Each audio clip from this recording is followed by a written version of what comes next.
C'est par la foi que Moïse renonça à la qualité de fils de la fille du Pharaon, choisissant plutôt d'être affligé avec le peuple de Dieu que de jouir pour un peu de temps des plaisirs du péché, regardant l'opprobre de Christ comme des richesses plus grandes que les trésors de l'Égypte, parce qu'il avait en vue la rémunération. Hébreux 11, 24, 26. Moïse fut instruit dans toute la sagesse des Égyptiens, et il devint puissant en parole et en œuvre. Acte 7, 22. Tout le temps que l'héritier est enfant, il ne diffère en rien du serviteur, quoiqu'il soit maître de tout.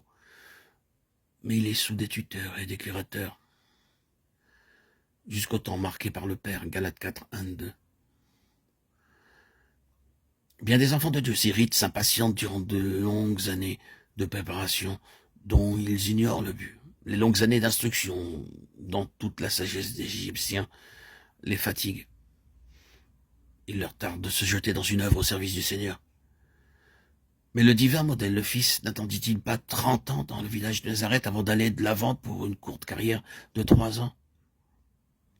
Que ceux qui sont encore sous des tuteurs et des curateurs apprennent à attendre le moment que Dieu choisira et à se reposer sur sa volonté.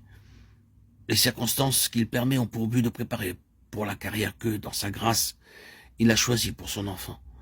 Sachons attendre jusqu'à ce qu'il nous ait montré le modèle de vie qu'il veut pour nous, de peur que, dans notre impatience, nous rejetions les choses mêmes qu'il permet pour nous équiper en vue du service spécial qu'il nous destine dans cette vigne.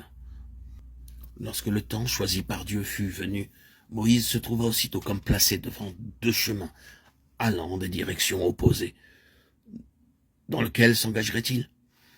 Décision grave qui fut par la suite à la base même de cette communion qu'il eut avec Dieu, de ces moments d'intimité pendant lesquels il lui parlait comme face à face.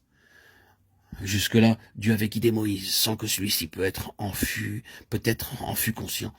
Dans la mémoire du fils de Jochébed pouvaient subsister des souvenirs du passé, un passé plus ou moins effacé. Mais son chemin était tout tracé, et il ne semblait pas qu'aucun changement fut sur le point de se produire lorsque Dieu jugea le moment venu de parler au cœur de Moïse. Dieu avait choisi Moïse, mais maintenant l'heure de la décision avait sonné pour le jeune Hébreu, l'heure de se décider pour Dieu, de choisir Dieu.